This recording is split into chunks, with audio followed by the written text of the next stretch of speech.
Hello and welcome on Thomas Geiger Car. Today with the new Mazda 3, already the fourth generation of the compact class competitor from Japan. A car that competes on the one hand with Volkswagen Golf, Audi A3, Mercedes A-Class, and on the other hand with Asian brands like Hyundai, Kia, Toyota and Honda. If you want to know where in this segment it sits and what to expect from that vehicle that will be on the market this summer, join me on my first test drive and I'll tell you more about it.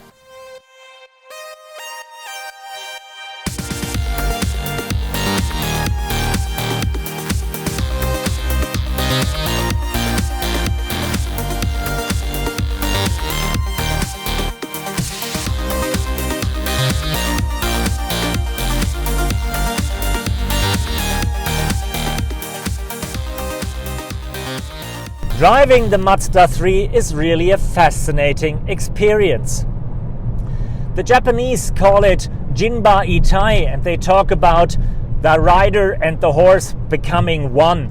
That's a bit too upscale and philosophical for me, but it is really a great feeling sitting in that car. You're not sitting on the seat, you're sitting in the seat, and the car immediately becomes a part of your own body.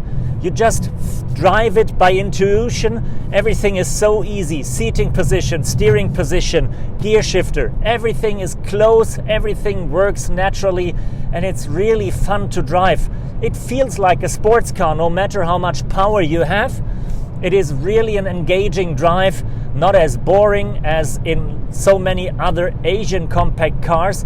And even Audi or Mercedes does not get to that point in an A3 or in an A-Class that Mazda offers with the new Mazda 3. If we look underneath the bonnet of the new Mazda 3, we might be surprised. There is no hybrid, not even a talk about a plug-in hybrid, but pure petrol engines and something very, very new. Because Mazda is the first company ever to build a Diesotto engine into a serial production model. Diesotto engine means the best of both worlds. Called the Sky-Acvtiv, it's a petrol engine with the self-igniting technology of the diesel. We're talking about a 2-liter engine delivering 180 horsepower, but the torque and the fuel efficiency of a diesel engine, so about 15 to 20% more torque than a regular petrol engine and about 15 to 20% more efficiency than a petrol engine, but with less emissions and particles, CO2 and NOx. So the best of both worlds.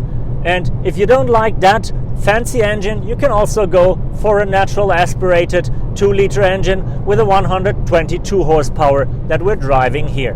And for sure, at least for Europe, there is also a diesel available. Talking about the design of the Mazda 3 always reminds me on Mercedes, because it's Mercedes Chief Design Officer Gordon Wagoner that always says, if you like it, take a line off. If you still like it, take another line off. That's somehow the same as the Mazda engineers worked with their shape, because the Mazda 3 is more a sculpture than a car. There is almost no lines, it's all work on the surfaces. It's really beautiful if you see it from the front, sporty, aggressive. Side profile is also very interesting, but the back is so-so. Either you like it or you hate it. It's a nice butt that you like to touch, but on the other hand, somehow out of proportion. And there are some disadvantages.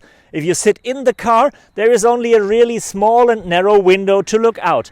And if you look at the trunk, you got a really high loading rack going down again when you get into, and trunk size with 351 liters is not the biggest. But not a problem at all, because if you don't like the hatchback, go for the sedan. For my taste, the most beautiful limousine in the segment, with more room and better proportions. As beautiful as the new Mazda 3 hatchback might look from the outside, as difficult it is from the inside. For the passengers in the rear, because they still have enough headroom and legroom, but they can't see anything due to the small windows. And for the driver, because the rear view is really distracted. We have a very narrow back window, and we have these very wide C-pillars. So if you try to back into a parking lot, or if you just try to see if traffic is clear from behind, it's really difficult to get a glimpse on the road. If we look into the interior and the cockpit of the new Mazda 3, the Japanese are also going a different path than the competition. They're not betting on fancy Apple-like dashboards with big screens and fancy graphics. They're just stepping back 1, 2, 3 steps and having a really minimalistic approach. Yes, we have a digital cluster instrument with 2 analog dials left and right, and we have a screen, but this screen is not even a touch screen. You operate it with the center dial like we know it from Audi, BMW and Mercedes, and the rest is pure minimalistic and taken out everything that could distract the driver. So we only have a very few buttons and some nicely, beautifully crafted materials. That's it.